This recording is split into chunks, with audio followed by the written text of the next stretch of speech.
हिंगोली जिल्ह्यातील सर्वात मोठी बाजारपेठ असलेल्या वसमत शहरामध्ये आता भूखंड माफियांनी थैमान वाजवले। वसमत शहरातील गट क्रमांक 180च्या भूखंड प्रकरणाने आता धक्कादायक वळण घेतले असून बनावट प्रमाणपत्राच्या आधारे झाल्याचा आरोप पोलिसात गुन्हा दाखल, पण आरोपी अजूनही अटकेबाहेर। नेमकं आणखी तपासामध्ये कोणती मोठी नावे समोर येणार आहेत का? पहा लोकपरिवर्तन न्यूज लाईव्हचा स्पेशल रिपोर्ट।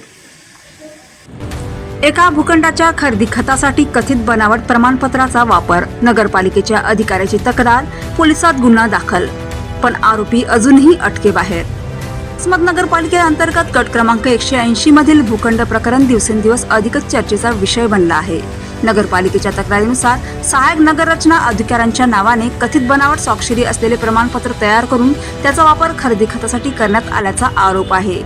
या प्रकरणी वसमत शहर पोलीस ठाण्यात कोर्टा येथील देवानंद बाबाराव साबळे आणि ब्राह्मणगली वसमत येथील मंगेश नंदकिशोर पारवेकर या दोघांविरुद्ध भारतीय न्याय संहितेच्या संबंधित कलमाखाली गुन्हा दाखल करण्यात आला आहे। मात्र सर्वात मोठा प्रश्न म्हणजे गुन्हा दाखल होऊन अनेक दिवस उलटले तरी आरोपींना अद्याप अटक का नाही? यामुळे नागरिकांमध्ये अनेक प्रश्न उपस्थित होत आहेत। पोलिसांनी गुन्हा दाखल केला म्हणजे प्राथमिक पुरावे तपासूनच कारवाई केली असती, मग तपासाची गती इतकी संथ का? या प्रकरणात केवळ 2च आरोपी आहेत की आणखीन काही व्यक्तींचा सहभाग आहे?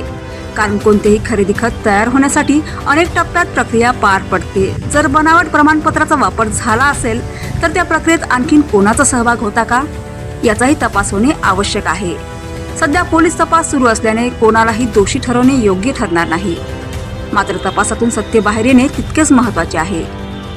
दरम्यान हे प्रकरण केवळ एका भूखंडापुरते मर्यादित आहे की अशाच प्रकारे इतर व्यवहारांमध्येही कथित गैरप्रकार झाले आहेत, याची चौकशी होण्याची मागणी नागरिकांमधून होत आहे।